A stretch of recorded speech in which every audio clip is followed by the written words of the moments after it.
There was this man named Roy. Now, Roy lived in North Carolina. He grew up in the Appalachian Mountains, and he was known around town as a moonshiner. Now, he said, there was this period of time where he had several stills that were located up in the mountains. And he said he kept getting busted, and they kept finding his stills and shutting him down.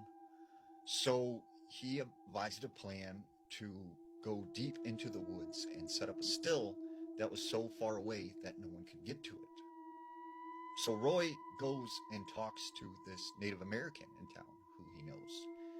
And this man knew the area like really, really well. And Roy starts asking him, is there a spot that would be deep in the woods that would conceal like me setting up a still and stuff? He goes on to tell him, well, my people know of a place, and we do not go there. It's considered forbidden. And he said, there are bad things that happen there, but we cannot speak about it.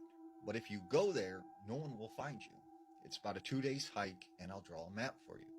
But he said, you go at your own warning, because I'm telling you, there's bad things there. So Roy said, okay, you know what? It's fine. He gets a couple guys, and they set off to the spot in the mountains. First day, they're hiking through this thick brush, and everything's going good. The second day, he said they got to some like really, really thick brush, and you could hardly see, a couple feet in front of you. And so all of a sudden, they heard like a scurrying sound of something very large, like moving through the woods. And he said the whole day they were hiking out to the spot, they kept hearing the. And he said, it just gave them chills because they could not see what this was, but they could hear it like going around them and following them as they hiked up to this area. So they finally make it to the spot that they had drawn on the map. And one of the things that Roy noticed was there was this clearing. And within the clearing were these large holes that looked like they had been filled in with dirt. And he said he could tell something had been digging in this area, but whatever it was fairly large because these were like 3 foot, 4 foot wide. And he said all of a sudden they started to hear something moving through the woods. And he thought at the time it was like another person or something. Out of the woods comes a deer. And he said the deer seemed very skittish and kind of like scared and nervous as it walked through this clearing. And he said all of a sudden it went by one of these holes that was like filled in with dirt. And it stood there for a second, stared at them, and the next thing they knew, this something came out of the ground and it dragged it under the ground. And he said it was there 1 second, the next second, like this deer was gone. And they're kind of like, what just happened? What just happened?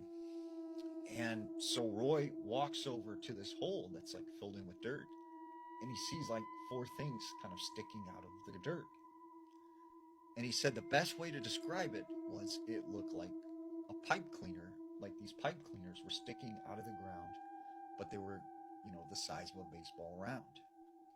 And he said all of a sudden they started moving, and that's when he realized these were the legs of spiders. And so he, runs out of the area, grabs his guys, and is like, "Hey, we got to get out of here. We got to leave." And they're like, "What's going on? What's going on?" And Roy said then he had to decide because it was getting dark. Do they hike through the woods at night, or do they camp somewhere? So he decided they would camp. They set up their tents and everything and make a campsite. That night, while they were camping, all night long, he said they could hear like scurrying and hissing sounds like all around them. The next morning when they get up and they get out of their tent, he said their tents, their campsite was completely covered in spider webs. And he felt that them staying in the tents actually saved them because he felt like it confused whatever these large spiders or whatever they were that was out in this portion of the Appalachian Mountains.